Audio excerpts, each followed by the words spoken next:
The mic drop.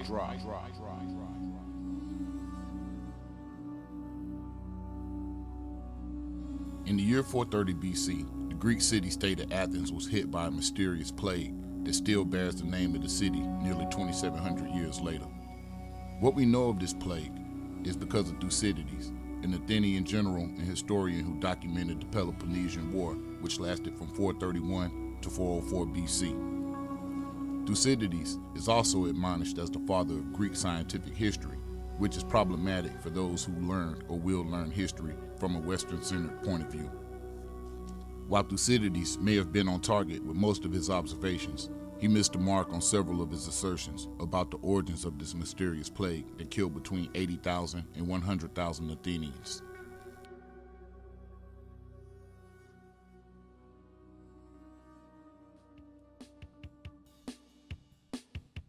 It is a common misconception that the Greeks were ahead of their time when it came to civilization, but nothing is further from the truth. Greek civilization is the result of the spread of the Egyptian civilization into the current Middle East and Mediterranean region. Dr. Sheikh Najat asserts in his quintessential work, Civilization or Barbarism, that Greek civilization was the byproduct of the civilization of Crete, which were Minoans, which essentially was an Egyptian satellite state. Jacques maintains that Crete did not come into existence in its recognizable form until the 15th century BC. Wikipedia says that Minoan influence reached Egypt, but that all logical paths suggest the opposite. The same Wikipedia shows that Egypt was at its early dynastic period, 3050-ish BC, while the Minoans were at their pre-palatal period until around 1500-ish BC. That's like saying a child exerted huge influence over their great-great-great-grandparent. The plague originated, so they said, in Ethiopia or Upper Egypt, and spread into Egypt and Libya and much of the territory of the king of Persia. However, there's nothing readily available that backs this theory. Armies of Pestilence, The Impact of Disease on History by R.S. Bray states that Thucydides had so much influence that a disproportionate number of subsequent epidemics were claimed to have come from the same source: Africa. Thucydides then goes ahead to exclaim that the first cases showed up amongst the population of Piraeus, which was a port city in Attica, which was part of the Delian League, Athenian allies. Based off of what was written, no disease with these symptoms existed prior to Athens. Some historians think it was the first bubonic plague, and others say Ebola. The only thing that's known for sure is that it caused death within 7 to 8 days. Something this horrible would have been well documented had it come from Egypt or Ethiopia. Not acknowledging the fact only reinforces the Eurocentric approach to interpreting history by denying the sophistication of African cultures, socially, politically, economically, mathematically, and literally. The next clip is from the Smithsonian Museum and their History channel on YouTube. Listen to them talk about different theories regarding the plagues of Egypt, and tell me what you think. This grain, the very thing the ancient Egyptians depended on, may have killed their firstborn children. At Exeter University in the UK, plant pathologist Sarah Gurr investigates how the staple food can be affected by a silent killer called ergot.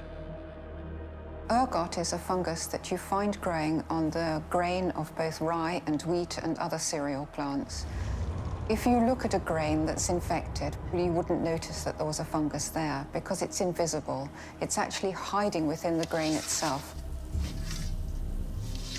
The fungus found its way into the ancient Egyptians' grain stores and then into their flour, turning the bread of life into an agent of death. First of all, you'd probably feel sick, your muscles would relax, you would then have extraordinarily odd palpitations of the heart. And if you continued to eat it, it would lead to all sorts of problems. Vomiting, diarrhea, convulsions, hallucinations, blood clots, and gangrene. For a population weakened by one plague after another, any one of these would have proved fatal. But why would contaminated bread kill only the firstborn? In Egyptian culture, the firstborn was always the top priority, and traditionally, they were always offered the food first at mealtimes. The firstborn would have been the first to be offered food, they would have been the first to eat. If there wasn't enough food to go round, they might have been the only one to eat. They would have been the first to die, and the firstborn would have died in higher numbers than any other member of the family. It's a tragic irony. The Egyptians' desire to protect their precious firstborn may have sowed the seeds of their death.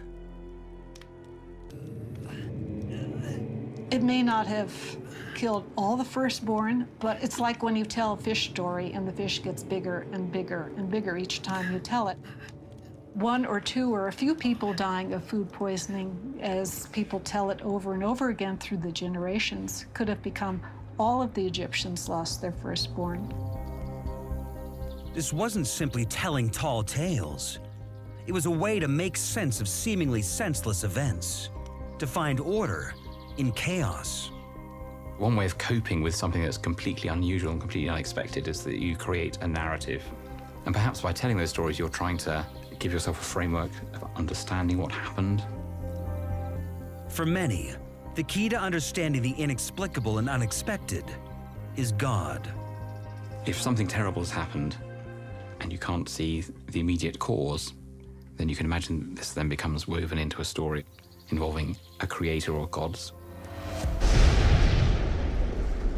I know that was long-winded, y'all, but I was trying to prove a point here. So, listen to what the last point was, and let's talk about who that was. The Smithsonian. The Smithsonian is the apex to the American historical experience, wouldn't you agree? So it's safe to say that they're considered a credible source.